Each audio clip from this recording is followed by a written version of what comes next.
पापा नितिन के घर वाले नहीं चाहते कि मैं शादी के बाद नौकरी करूं। अब अगर नौकरी करूं भी तो घर के सारे काम मुझे ही करने होंगे, ऐसा नितिन का कहना है।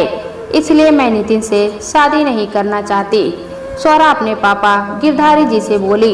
गिरधारी जी बोले, बेटा अभी तेरी पढ़ाई का अंतिम वर्ष चल रहा है और नितिन से सगाई हुए 3 महीने ही तो हुए हैं। हो सकता है कि शादी के बाद नितिन के घर वाले तेरी नौकरी के लिए मान जाएं और तुझे घर के काम ना करने पड़े। स्वरा बोली, नहीं पापा, ऐसा कुछ नहीं होगा। नितिन ने मुझे साफ साफ कह दिया है कि नौकरी करोगी तो भी घर के काम तो तुम्हें ही करने होंगे। वह कह रहा था शादी के बाद मुझे चूल्हा चौका करना ही पड़ेगा। स्वरा की माँ कावेरी जी बोली, यह कैसी सोच है नितिन के घर वालों की। सुनो जी, मैं कह ही देती हूँ, मेरी बेटी को मैंने चूल्हा चौका करने इतना नहीं पढ़ाया लिखाया, भले ही नितिन से सगाई क्यों ना तोड़नी पड़े। कावेरी जी ने गुस्से में आकर नितिन की माँ रूपाली जी को फोन लगाया और बोली, मैंने सुना है कि आप लोग मेरी बेटी को शादी के बाद नौकरी नहीं करने देना चाहते और सिर्फ घर के काम करवाना चाहते हैं। रूपाली जी बोली, जी नहीं, ऐसी तो कोई बात नहीं। और उन्होंने नितिन से सारी बात करी और बोली, जी स्वरा की शादी के बाद हमें उसके नौकरी करने में कोई दिक्कत नहीं है, लेकिन सिर्फ नौकरी करना और घर का कुछ काम ना करना तो गलत बात है ना समधन जी। नितिन बता रहा है कि स्वरा घर के कामों को करने से साफ मना कर दिया है। हमारा बेटा नितिन भी उसके घर के कामों में मदद करेगा, क्योंकि अब मुझसे इतने घर के काम नहीं होते समधन जी। मगर स्वरा ने नौकरी के साथ घर के कामों को करने से साफ मना कर दिया है। कावेरी जी बोली, समधन जी, बहू आने के बाद सास को घर के काम करने ही चाहिए। अगर बहू नौकरी वाली हो तो अब आप आगे कुछ ना बोले तो अच्छा होगा। मैं आपके घर में अपनी बेटी की शादी नहीं कर सकती, माफ कीजिएगा, कहकर कावेरी जी ने फोन रख दिया। कावेरी जी के इस तरह के व्यवहार से गिरधारी जी गुस्से से बोले, जरा पहले बात को अच्छे से सोच समझ लेती, फिर फैसला करती। स्वरा ने भी नितिन से शादी न करने का फैसला कर लिया था, इसीलिए उसने अपनी माँ के व्यवहार से कोई शिकायत नहीं थी। स्वरा की पढ़ाई खत्म हो गई और अब अच्छे रिश्तों का इंतजार रहने लगा। मगर एक बार सगाई टूट जाने के बाद स्वरा के लिए अच्छे लड़कों के रिश्ते नहीं आ रहे थे। स्वरा ने बहुत से ऑफिस में इंटरव्यू दे रखे थे ताकि उसकी जल्दी से जॉब लग जाए। थोड़े दिनों बाद स्वरा के लिए राहुल का रिश्ता आया और लड़का लड़की और घर वाले एक दूसरे से मिल ले, इसके लिए एक दिन तय किया गया। स्वरा को देखने आज लड़के वाले घर आए हुए थे। स्वरा को भी राहुल पसंद आ गया था, मगर उसे इस बात की चिंता थी कि लड़के के घर वाले उसे शादी के बाद नौकरी करने की इजाज़त देंगे या नहीं, क्योंकि स्वरा का ज्वाइनिंग लेटर कभी भी आ सकता था। बातों बातों में स्वरा के पापा गिरधारी जी ने भी लड़कों वालों के सामने स्वरा की शादी के बाद नौकरी करने की इच्छा जताई। स्वरा की सासू माँ गायत्री जी बोली कि उन्हें स्वरा के नौकरी करने से कोई आपत्ति नहीं। बस फिर क्या था, स्वरा और राहुल का रिश्ता तय हो गया। शादी के बाद 15 दिन घूमने फिरने और रिश्तेदारों के यहाँ आने जाने में निकल गए, इसलिए स्वरा के ऊपर घर के कामों का बोझ नहीं पड़ा।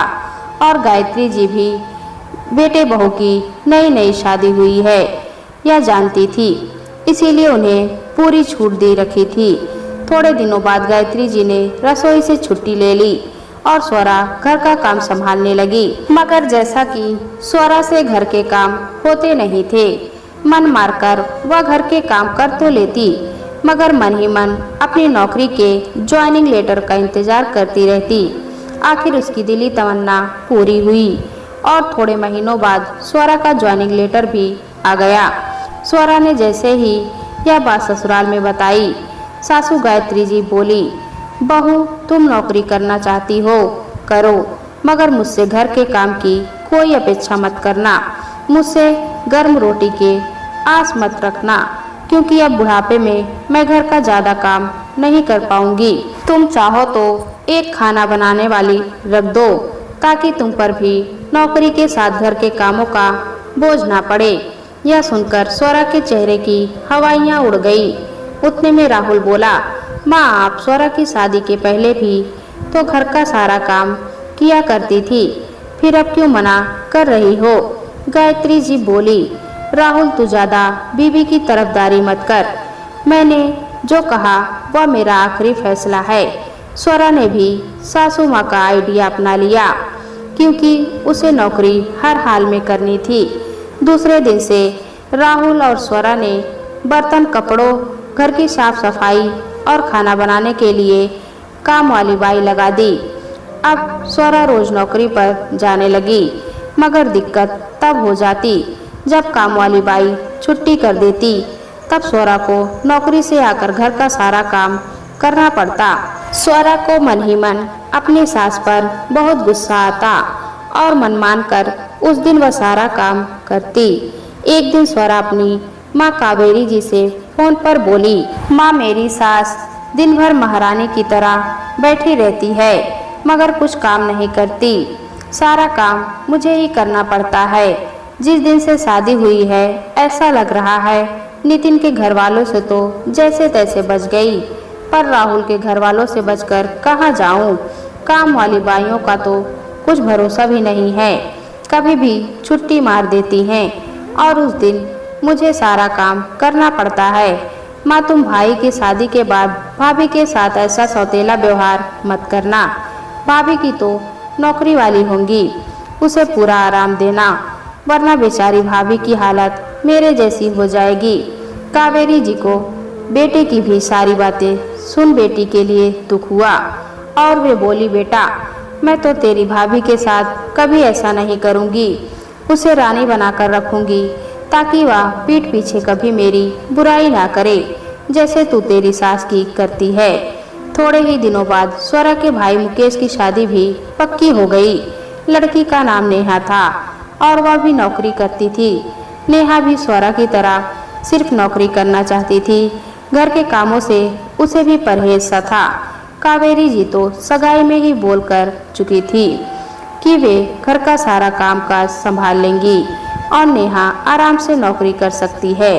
मुकेश और नेहा की शादी की तैयारियां जोरों से चल रही थी कि एक दिन स्वरा के पापा गिरधारी जी की आकस्मिक मृत्यु हो गई। शादी की तैयारियों के बीच यह झटका असहनीय था, मगर स्वरा और कावेरी जी को दिल पर पत्थर रख थोड़े दिन बाद वापस शादी के कामों में जुटना पड़ा।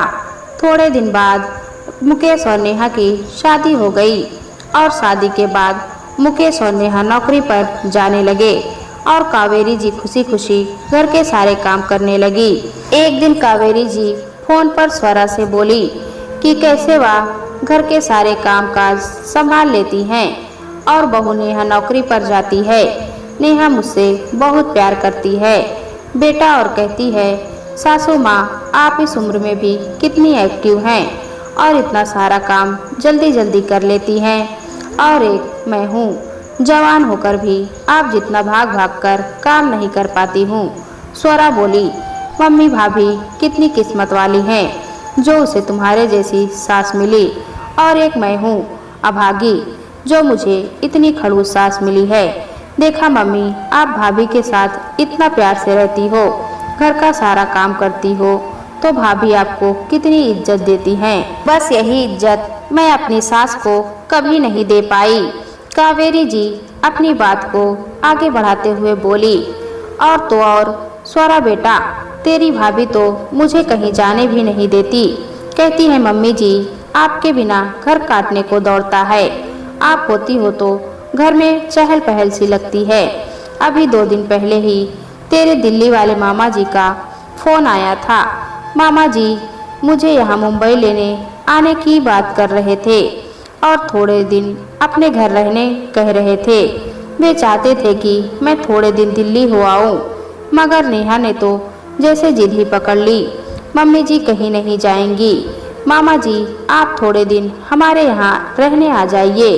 स्वरा बोली, हाँ मम्मी वही तो बात होती है, एक अच्छी सास और एक बुरी सास में। आपको भाभी कहीं जाने नहीं देना चाहती और मैं चाहती हूँ कि मेरी सास थोड़े दिन हरिद्वार या काशी चली जाए ताकि मैं आराम से यहाँ रह सकूं, क्योंकि उसे दिन भर यहाँ वहाँ कीर्तन में जाते देख, मंदिर जाते देख मेरा खून खौलता है कि इसके कितने मजे हैं।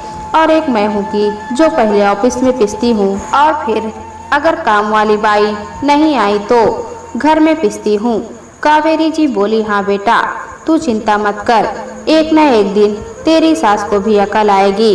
उनकी अकल मैंने ठिकाने पर ना लगाई तो देखना, एक दिन मैं और मेरी बहू नेहा मिलकर यह बता देंगे कि एक सास बहू का रिश्ता कैसे बेहतर बनाया जा सकता है। स्वरा बोली, हाँ माँ, आप दोनों सास बहू की मिसाल तो मेरी सास को भी देनी ही होगी ताकि उनकी घास चरने गई अकल वापस ठिकाने आ जाए। एक दिन स्वरा बहुत घमंड से अपनी सास गायत्री जी से बोली, मेरी माँ तो मेरी भाभी की शादी के बाद भी घर के सारे काम करती हैं, क्योंकि भाभी नौकरी पर जो जाती हैं। मेरी माँ की सोच बहुत अच्छी है। उस पर गायत्री जी ने पहले तो कोई प्रतिक्रिया नहीं दी, फिर धीरे से बोली, बस बेटा, यही बात तू साल भर बाद मुझसे वापस दोहराना तो मैं भी समझ जाऊंगी कि बहू आराम से ऑफिस जाए और सास को सारा घर का काम करना चाहिए। थोड़े महीनों बाद जब स्वरा ने उसकी माँ को फोन किया तो कावेरी जी रो रही थी और रोने का कारण भी नहीं बता रही थी। मगर स्वरा ने जब जोर देकर पूछा तो कावेरी जी बोली, बेटा, तेरी भाभी सुबह रोज देर से उठती है, घर का कुछ काम नहीं करती और बस बैठे बैठे हुक्म चलाती है। पहले तो मुझसे भी सारे काम हो जाते थे, पर अब इतना काम करके मैं भी बहुत थक जाती हूँ। आखिर मेरी भी तो उम्र हो रही है। एक दिन तो मेरे जोड़ों का दर्द ऐसा उठा कि मुझसे सहन नहीं हो पाया और मैं घर का कुछ काम नहीं कर पाई। उस दिन तुम्हारी भाभी बोली, मम्मी जी, आप रोज रोज ऐसे नाटक करेंगी तो कैसे चलेगा। आप तो जानती हैं मुझे घर का कुछ काम करना नहीं आता। मैंने कभी घर का कोई काम नहीं किया तो कैसे आएगा भला मुझे काम करना। आप कैसे भी जल्दी ठीक हो जाइए, क्योंकि काम तो आखिर आपको करना ही पड़ेगा। बेटा, बस यही वजह थी कि वह घर के कामों से बचने के लिए मुझे भी कहीं आने जाने नहीं देना चाहती थी। मैं जिसे उसका प्यार समझती थी वह उसका स्वार्थीपना था, बस और कुछ नहीं। मुझे बड़ी देर से सब समझ में आया। यह सब सुनकर स्वरा को बहुत दुख हुआ और वह उदास हो गई और वह सोचने लगी, शायद मेरी सास का फैसला ही सही था। उनकी वजह से मैं घर के सारे काम सीख गई।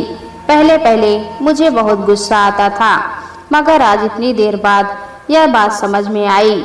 गायत्री जी से बहू की उदासी छुप न पाई। उन्होंने बहू से उदासी का कारण पूछा तो स्वरा पहले बताने में हिचकिचाई, मगर फिर उसने सारी बात बता दी।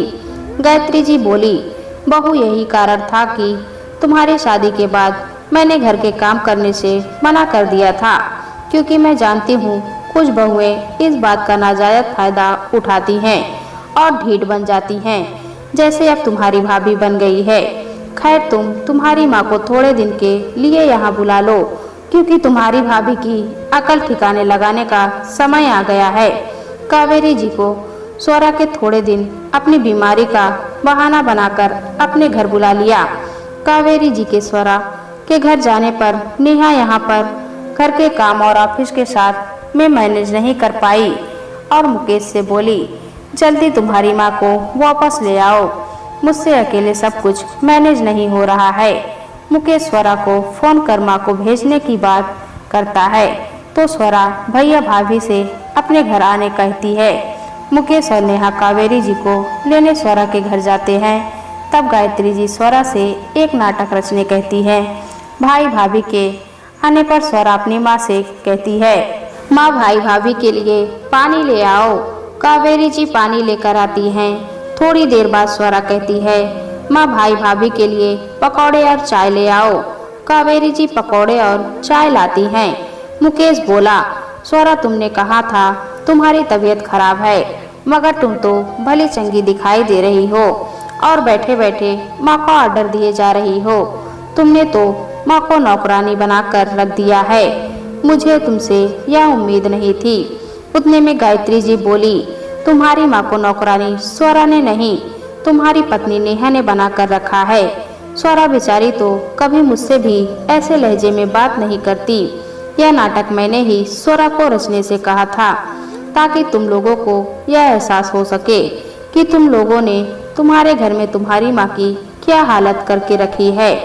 आज स्वरा तुम्हारी माँ के साथ यह सब कर रही है तो तुम्हें बुरा लग रहा है, मगर तुम्हारे घर में तुम्हारी पत्नी नेहा तुम्हारी आंखों के सामने तुम्हारी माँ के साथ नौकरों वाला व्यवहार करती है, तब तुम्हें बुरा नहीं लगता क्या? तुम्हारी जवान पत्नी तुम्हारी बूढ़ी माँ को घर का सारा काम करवाती है, तब तुम्हें बुरा नहीं लगता क्या? पैसे बचाने के चक्कर में तुम लोग काम वाली भी नहीं रखते और घर के बूढ़ों को काम वाला बना देते हो। यह सुनकर मुकेश और नेहा शर्म से जमीन में गड़े जा रहे थे और उन्हें अपने आप पर आत्मग्लानि महसूस हो रही थी। दोनों को आज सच में अपने आप पर शर्मिंदगी महसूस हो रही थी। दोनों कावेरी जी से माफी मांगने लगे और उन्हें घर लाते ही दूसरे दिन से नेहा ने सभी कामों के लिए बाई लगा दी। स्वरा को यह जानकर खुशी हुई कि अब उसकी माँ को कोई तकलीफ नहीं। वह यह खुशखबरी सुनाने गायत्री जी के पास पहुंची तो देखा गायत्री जी हाथों में नेल पेंट लगा रही थी। उनके पति प्रकाश जी बोले, अब इस उम्र में किसे दिखाना है तुम्हें जो इतना सच संवर रही हो? गायत्री जी बोली, मैं किसी और के लिए नहीं, अपने लिए सस्ती संवरती हूँ। पहले पूरी उम्र घर गृहस्थी, बच्चों और ससुराल वालों की सेवा में गुजार दी, अब बहू आने के बाद तो कम से कम अपने लिए जीऊं। स्वरा सोचने लगी, सच ही तो कह रही है मम्मी जी, कम से कम बुढ़ापे में तो इंसान को अपने लिए जीना चाहिए। जिंदगी का वैसे भी क्या भरोसा। और उसकी सास ने जिस चतुराई से उसकी भाभी की अकल ठिकाने लगाई थी, उसकी तो बात ही अलग थी। स्वरा अपनी सास के बारे में जितना बुरा सोचती थी उतनी वे थी नहीं, बल्कि वे सारे काम सोच समझकर करने वाली महिला निकली। कहाँ स्वरा ने सोचा था कि उसकी माँ और भाभी उसकी सास की अकल ठिकाने लगाएंगी, और हुआ यह कि उसकी सास ने सभी की अकल ठिकाने लगाई। आज स्वरा अपनी सास की एहसानमंद थी, जिन्होंने अपने घर के साथ साथ उसका मायका भी संवार दिया था, और उनकी वजह से ही उसकी माँ को भी अब बुढ़ापे में आराम था। दोस्तों, कुछ बहुएं यह सोचती हैं कि उनकी सास भी उनके लिए जितना काम करें, मगर वे यह क्यों नहीं सोचती कि उन्होंने अपनी आधे से ज़्यादा उम्र घर गृहस्थी, पति और बच्चों की सेवा में बिता दी। अब बहुओं का फर्ज है कि वे आराम दें। नौकरी करना हर लड़की का सपना है और उसे करनी भी चाहिए, मगर जब पति उसका घर गृहस्थी में हाथ बटाने तैयार है, फिर घर के कामों से कैसी चिढ़। एक पति और पत्नी दोनों ऑफिस से आकर या तो मिलकर काम कर लें या सब कामों के लिए बाई लगा दे। दोस्तों, कहानी अच्छी लगी तो कमेंट में बताएं। चैनल पर नए हैं तो एक लाइक और सब्सक्राइब जरूर करें।